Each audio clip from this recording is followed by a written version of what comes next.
So hello guys, कैसे हैं आप सारे लोग। मेरा नाम है आकाश और आप देख रहे हैं मेरे यूट्यूब चैनल बीटू के अहमद में। हाजिर हूँ आप लोगों के लिए फिर से लेकर my bike from 1000 years ago episode 14। Explanation शुरू करने से पहले मेरी आप लोगों से एक छोटी सी रिक्वेस्ट है, चैनल पर नए हो तो सब्सक्राइब कर लेना। इसका अगर आपने पहले का एपिसोड नहीं देखा उसकी लिंक आपको डिस्क्रिप्शन या फिर आई बटन में मिल जाएगी, जाकर देख लेना। एपिसोड समझने में आपको आसानी होगी। जैसा कि पिछले एपिसोड में हमने देखा, जिंग सूचिंग को बोलता है मेरे लिए लड़की ढूंढने के लिए। जिंग बोलती नहीं, मैं किसी को किडनैप नहीं कर सकती। और अब आगे एपिसोड की स्टार्टिंग में हमें केक का डिब्बा दिखाया जाता है जो कि सूचिंग अपने हाथ में लेके खड़ा हुआ होता है। वो अपने मन में जिंग के बारे में सोच रहा होता है कि जिंग मेरे ऊपर कितना ज्यादा भरोसा करती है, मैं उसको जो भी बात बोलूँ वो यकीन कर लेती है। भले सी बात वो उसकी समझ में ना आती हो, लेकिन वो फिर भी बड़े ध्यान से मेरी बात को सुनती है। ये आदत मुझे जिंग की सबसे ज्यादा अच्छी लगती है। उसको मैं जो भी बोलता हूँ वो वैसा ही करती है। भले उसको चीज के बारे में मालूम ना हो, लेकिन वो उसके बारे में जानने की और ज्यादा कोशिश करती है। आराम से वो सुनती है मेरी सब बातें। सूचिंग ये सारी बातें अपने मन में सोच रहा होता है। और फिर सूचिंग जिंग की ओर देखते हुए अपने मन में कहता है, पढ़ा लिखा ना होने से सामने वाला बंदा कोई भी उसको कुछ भी बोले वो मान लेगा, क्योंकि वो पढ़ा लिखा नहीं है। उसके लिए दुनिया अलग ही नजरिए से है। जो कि पढ़ा लिखा होता है ना, वो अलग तरीके से दुनिया को देखता है। ये सारी बातें सूचिंग सोच ही रहा होता है, तभी जिंग अचानक से सूचिंग के कपड़े खींचने लग जाती है। सूचिंग जब देखता है तो जिंग उसको कान में कुछ कह रही होती है। वो कह रही होती है, ये हरकत क्या पब्लिक प्लेस में करना सही है। सूचिंग कहता है क्या, तभी वो देखता है जहाँ पर जिंग उसको इशारा करती है। सूचिंग बिल्कुल आंखें फाड़ के देख रहा होता है। एक लड़का और एक लड़की आपस में किस कर रहे होते हैं। और फिर अगले सीन में सूचिंग जिंग को समझा रहा होता है, कुत्ते की शक्ल उसकी हो गई होती है। वो जिंग को कह रहा होता है, नहीं ये आम बात नहीं है, ये काफी अजीब सा है। और मैं आप लोगों को बता दूं, सूचिंग की शक्ल कुत्ते की जैसी क्यों हुई है, क्योंकि ये जिंग के लिए बहुत वफादार है इसलिए। क्योंकि सूचिंग किसी और को नहीं देखना चाहता जिंग के अलावा, इस वजह से। तभी जिंग जो सूचिंग को बोलती है, मुझे पता ही था ऐसे कुछ होगा। और तभी सूचिंग को दिखाया जाता है जो कि जिंग को कह रहा होता, तुम्हारे समय में क्या लोग ऐसा करते थे? मतलब जो पहले के लोग थे, क्या वो इस तरीके की हरकत करते थे? एग्जाम्पल के लिए मैं बोलूँ तो ली शिबिंग नाम का बंदा जो कि चाइना का राजा था, और ये काफी टाइम पहले का था, मतलब पुराना राजा था। सूचिंग ये जिंग को बोलता है। सूचिंग की ये बात सुनकर जिंग बोलती है, हाँ वैसे मैंने इसके बारे में सुना तो था। जिंग की ये बात सुनकर सूचिंग के चेहरे पे अलग लेवल की स्माइल आ जाती है। ये इस वजह से जो सूचिंग के पापा है ना, असल में उन्होंने इतिहास के ऊपर अपनी पूरी जिंदगी बिता दी है पुरानी चीजों के बारे में जानने के लिए। तो सूचिंग यही सोच रहा होता है, जो कि मेरे पापा ने मुझे सिखाया है। उन्होंने अपनी पूरी जिंदगी एक तरीके से इतिहास के ऊपर बिता दी। तो अब मुझे पता चलेगा जो जिंग की बातें और मेरे पापा की बातें अगर सच हैं तो उन्होंने बहुत ज्यादा अच्छा किया, वरना तो उनकी सारी मेहनत बेकार गई। ये सारी बातें सूचिंग अपने दिमाग में सोच रहा होता है। और फिर इतनी में जिंग सूचिंग को बोलती है, तुम्हारे कहने का मतलब क्या था? अभी सूचिंग बोलता है, मेरे कहने का मतलब ये अभी जो तुमने देखा खुले में ये लोग जो किस कर रहे थे, क्या तुम्हारे समय में भी ऐसे करते थे? जब तुम्हारा टाइम था तब भी लोग ऐसे ही करते थे क्या?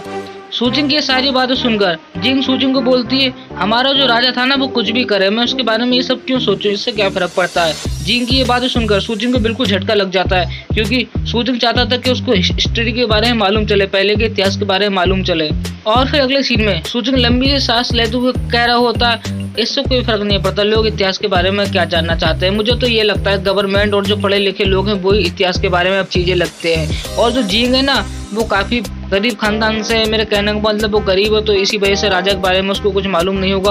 और कुछ में पुराने जमाने की लड़कियां दिखाई जाती हैं। और सूचिंग ये भी सोच रहा होता है, मुझे लगता था चिकन खाकर आराम से पौगा वगैरह पीकर हाथ में तलवार लेकर दुनिया पे राज किया जा सकता है, लेकिन ये सब सिर्फ मेरे दिमाग का खेल है। ये सिर्फ मनगढ़ंत बातें और कुछ नहीं, जो कि मेरे दिमाग के अंदर चल रही है फालतू की। और फिर अगले सीन में ये सारी बातें सोचकर सूचिंग रास्ते से जा रहा होता है जिंग के साथ। वो जिंग को बोलता है, जिंग वैसे तुम्हारे शॉर्ट ग्रुप के बारे में मुझे बताना, मैं तुम्हारे बारे में और जानना चाहता हूँ, पहले के बारे में तुम्हारा इतिहास, मतलब हमारा जो टाइम है ना पहले का, उसके बारे में और मैं जानना चाहता हूँ। कभी टाइम हो तो मुझे जरूर बताना।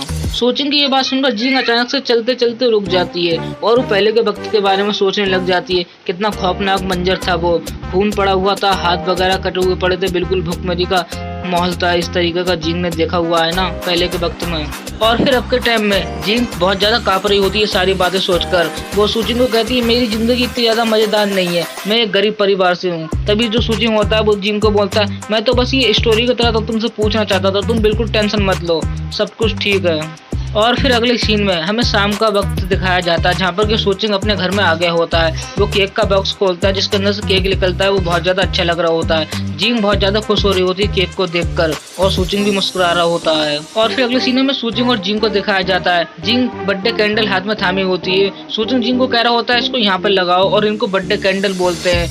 वैसे मुझे तुम्हारी उम्र के बारे में तो मालूम नहीं था कितनी है, लेकिन जिससे मैंने केक लिया उसने मुझे बताया कि तुम्हारी 18 होगी, तो मैं 18 की ले आया और इन्हें बर्थडे कैंडल बोलते हैं। और फिर अगले सीन में जिंग वो कैंडल लगा देती है केक पर। तभी सुजिंग जा रहा होता है। जिंग बोलती है कहाँ जा रहे हो? सुजिंग बोलता है मैं लाइट बंद करने जा रहा हूँ। जिंग बोलती है क्यों? सुजिंग बोलता है ये एक तरीके की परंपरा है ना, इस वजह से। तभी जो सुजिंग होता है ना वो लाइट बंद कर देता है और जो केक में कैंडल लगाई होती है वो ही जल रही होती है और चारों तरफ अंधेरा होता है, सिर्फ कैंडलों की रोशनी होती है। और फिर सुजिंग जिंग के पास आकर उसको पीछे से पकड़ कर बोलता है स्वागत करो रात के सितारे वॉरियर का, जो कि अपने बर्थडे केक काटने आ रही है, इस तरीके से कुछ बोलता है। फिर हमें केक को दिखाया जाता है और उसके सामने जिंग और सुजिंग होते हैं, मतलब केक के सामने। तभी सुजिंग जिंग को बोलता है अब तुम अपनी आंखें बंद करके कुछ भी मांगो, जो भी तुम्हारी इच्छा हो। असल में तुम ये ऊपर वाले से मांगना जो चीज की भी तुम्हें जरूरत हो वो, और फिर अपनी आंखें खोलना और फिर तुम कैंडल पे फूंक मारना, मतलब मोमबत्ती को बुझा देना। और जिंग को दिखाया जाता है जो कि बहुत ज्यादा खुश लग रही होती है। और फिर अगले सीन में हमें जिंग को दिखाया जाता है जो कि ऊपर वाले से प्रार्थना कर रही होती है। सुजिंग जिंग को बोलता तुम जो भी मांगोगी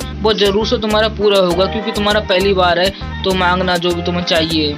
और फिर जिंग मांगने लग जाती है, लेकिन जो सुजिंग होता है वो उसके पास आ जाता है। जिंग धीरे धीरे कुछ प्रार्थना कर रही होती है, सुजिंग उसके पास खड़ा हो जाता है बिल्कुल आगे, वो सुनना चाहता है जिंग क्या कह रही है।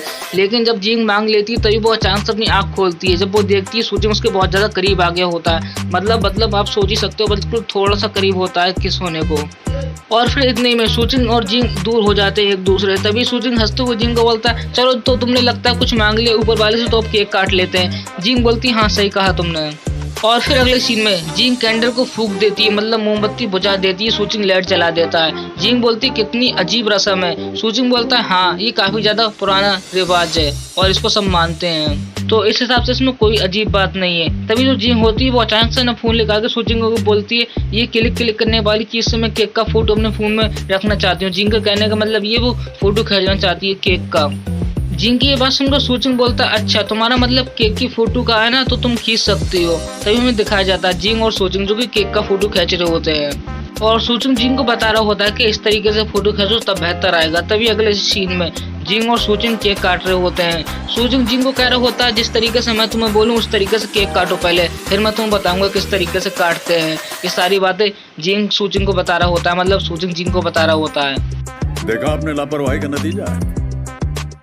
और फिर अगले सीन में जिंग ने केक काट लिया होता है। सुजिंग जिंग को बोलती है तुम रख सकते हो पूरा केक। तभी जो सुजिंग होता है वो जिंग को बोलता है हाँ ये छोटा वाला मुझे दे दो, बाकी का सारा केक तुम खा सकती हो। तुम्हें खाना खाओ, रखना तो रखो, वो तुम्हारे लिए सारा केक। और फिर हमें केक को दिखाया जाता है जिसमें सिर्फ एक ही पीस लिख रहा हुआ होता है और केक बहुत ज्यादा बड़ा होता है और बहुत ज्यादा अच्छा लग रहा होता है। केक के ऊपर एक स्टिकर लगा हुआ होता है जिसमें लिखा हुआ होता है जिंग हैप्पी बर्थडे। और फिर सीन चेंज होता है। अगले सीन में दिखाया जाता है सुजिंग केक खा रहा होता है, जिंग केक नहीं खा रही होती है। सुजिंग ये देखकर जिंग को बोलता है क्या तुम्हें केक पसंद नहीं आया, तुम्हें अच्छा नहीं लगा, तुम इसलिए नहीं खा रही हो ना केक। जिंग बोलती है नहीं ऐसी कोई बात नहीं है। तभी जिंग केक खाने लग जाती है। केक जिंग को बहुत ज्यादा पसंद आता है, वो बोलती है इसका तो कोई जवाब ही नहीं है, तो लाजवाब है, बहुत ज्यादा बढ़िया केक है। और फिर अगले सीन में जिंग और सुजिंग दिखाए जाते हैं जो कि दोनों केक खा रहे होते हैं, बहुत ज्यादा मजे कर रहे होते हैं। सुजिंग अपने मन में कह रहा होता है जब मैंने पहली बार केक खाया था तो बिल्कुल जिंग की तरह मेरा रिएक्शन था जब मैंने क्रीम खाया था पहली बार। अब तो बहुत तरीके की चीजें खा ली तो शायद से अब मुझे इतना ज्यादा पसंद नहीं है केक वगैरह या क्रीम कुछ भी, क्योंकि अब तरह तरीके की चीजें खा रहे हो ना इस वजह से। लेकिन पहली बार जब मैंने खाया था बिल्कुल जिंग की तरह ही था मैं भी बचपन पर जब मैंने खाया था पहली बार। इसके अलावा आज मुझे ऐसा लग रहा है मैं जिंग की ओर देखते हुए बोल रहा हूँ, क्योंकि पहले मैंने कभी भी खाने को इतने अच्छे तरीके से महसूस नहीं किया था जितने अच्छे तरीके से आज मैं कर रहा हूँ। सीधी भाषा में बोलूँ मुझे बहुत ज़्यादा अच्छा लग रहा है आज। और ये सारी बातें सोचकर सुजिंग मुस्कुरा रहा होता है। अगले सीन में वो जूस वगैरह लेके आता है जिंग के लिए, बोलता है लो इसको पियो, हम और ज्यादा खुशियां मनाएंगे ये पीकर। और सुजिंग अपने मन में कह रहा होता है इसमें कोई दिक्कत नहीं है, जिंग मेरे साथ है, मेरे लिए हर एक दिन बहुत ज्यादा अच्छा होता है। तभी हमें जिंग को दिखाया जाता है जो कि वो जूस अपने हाथ में लिए होती है। और फिर सुजिंग को दिखाया जाता है जो कि अपने मन में सोच रहा होता है जिंदगी बहुत छोटी है लेकिन इसको बुरा बोलना ये तो कोई बात ही नहीं है। और वैसे भी मेरे पास तो एक ऐसी लड़की है जो कि पुराने के टाइम से आई है यहाँ पर, इससे अच्छा क्या होगा, मुझे उसके साथ और ज्यादा चीजें जानने को मिलेंगी जो कि मेरे आगे वाले टाइम के लिए बहुत ज्यादा अच्छी यादें रह जाने वाली हैं, जो कि मुझे बताएगी आगे की चीजें के बारे में। ये सारी बातें सुजिंग अपने मन में सोच रहा होता है। और फिर अगले सीन में जिंग और सुजिंग आपस में जूस मिलाकर चीयर्स करते हैं और अपनी खुशियां मनाते हैं। और अगर आप लोग मुझे खुश करना चाहते हो इस वीडियो पर लाइक जरूर छोड़ के जाना। अगर इसके बाकी के एपिसोड नहीं देखे हैं आपने तो लिंक आपको डिस्क्रिप्शन में मिल जाएगी या फिर अभी प्लेलिस्ट शो हो जाएगी, वीडियो के एंड में जाके देख लेना। चैनल पर नए हो तो सब्सक्राइब जरूर करना, नेक्स्ट एपिसोड जल्दी आएगा तो सब्सक्राइब करे बिना जाना मत। शुक्रिया आप लोगों का यहाँ तक वीडियो देखने के लिए।